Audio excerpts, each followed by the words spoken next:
के Shyam Shah medical college में medical record officer के पद पर की गई नियुक्ति में फर्जीवाड़ा होने की शिकायत के बाद बवाल मच गया है। एक अभ्यर्थी ने डीन को लिखित शिकायत कर चयनित अभ्यर्थियों के रिकॉर्ड पर ही सवाल खड़े कर दिए हैं। फर्जी दस्तावेज के आधार पर नौकरी आहरित करने का आरोप लगाया गया है।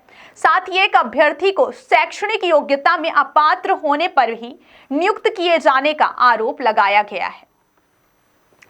डीन से दोनों ही चयनित अभ्यर्थियों की नियुक्ति निरस्त करने की मांग की गई है। दरअसल श्याम शाह मेडिकल कॉलेज ने वर्ष 2023 में मेडिकल रिकॉर्ड ऑफिसर के पद के लिए विज्ञापन जारी किया था। इसमें कैंडिडेट से आवेदन मांगे गए थे। कई उम्मीदवारों ने आवेदन किया था। योग्यता के आधार पर तत्कालीन डीन डॉक्टर मनोज इंदुलकर के समय पर आवेदनों की स्क्रूटनी के बाद पात्र अपात्र की सूची फरवरी 2024 में जारी की गई थी। मेडिकल कॉलेज से जारी लिस्ट में सिर्फ एक उम्मीदवार ही पद के लिए योग्य पाया गया था। लिस्ट जारी होने के बाद भी पात्र कैंडिडेट को ज्वाइनिंग आदेश जारी नहीं किया गया। 8 महीने बाद 16 दिसंबर को नई स्क्रीनिंग कमेटी गठित की गई। मेडिकल रिकॉर्ड ऑफिसर के लिए आए आवेदनों की फिर से जांच कराई गई।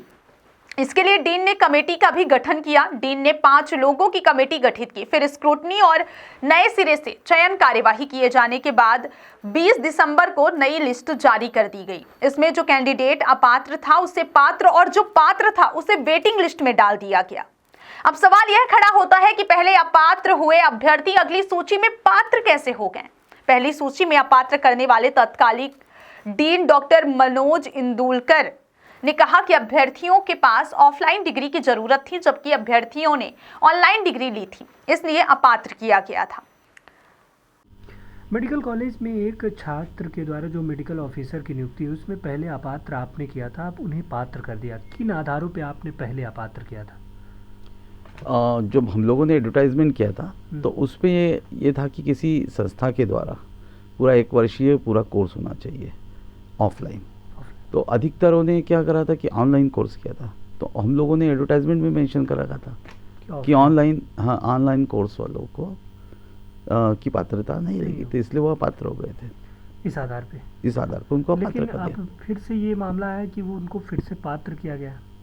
अब ये जो वर्तमान में अधिष्ठाता है और जो चयन समिति है और जो स्क्रूटनी में वही बता पाएंगे। संजय गांधी अस्पताल में पदस्थ 2 कैंडिडेट विजय शर्मा और निशांत यादव हैं, जिनको सुपर स्पेशलिटी अस्पताल में पदस्थ कर दिया गया। दोनों कैंडिडेट का नियुक्ति आदेश भी जारी कर दिया गया। मेडिकल रिकॉर्ड ऑफिसर के पद के लिए आवेदन करने वाले अभ्यर्थियों ने डीन को अभ्यावेदन सौंपा है। इसमें दोनों ही कैंडिडेट की नियुक्ति पर सवाल खड़े करते हुए विजय शर्मा ने रिकॉर्ड पर भी सवाल खड़े किए हैं। पूरे मामले को सामने लाने वाले विनोद शर्मा ने दोनों ही नियुक्तियों को निरस्त करने की मांग की है। विनोद शर्मा ने कहा है कि यह एक बड़ा फर्जीवाड़ा है। इसमें उन्होंने आरोप लगाए हैं कि या तो पहले डीन ने किसी अभ्यर्थी को अपात्र कर गलत किया या फिर अब गलत को सही किया जा रहा है।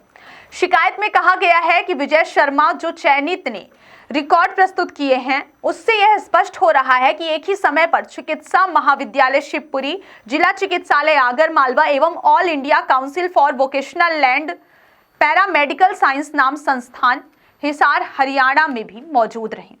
एक साथ ही 3 जगह नियमित रूप से उपस्थित होना किसी के लिए भी संभव नहीं है। सूचना के अधिकार से प्राप्त दस्तावेजों का हवाला देते हुए कहा कि सिविल सर्जन सह मुख्य अस्पताल अधीक्षक जिला चिकित्सालय आगर मालवा में इस बात का उल्लेख है कि पीएम जन आरोग्य योजना में विजय शर्मा पिता रमेश चंद्र शर्मा जिला चिकित्सालय में आयुष्मान मित्र के पद पर अपनी सेवाएं विडॉल हेल्थ इंश्योरेंस कंपनी के माध्यम से दी।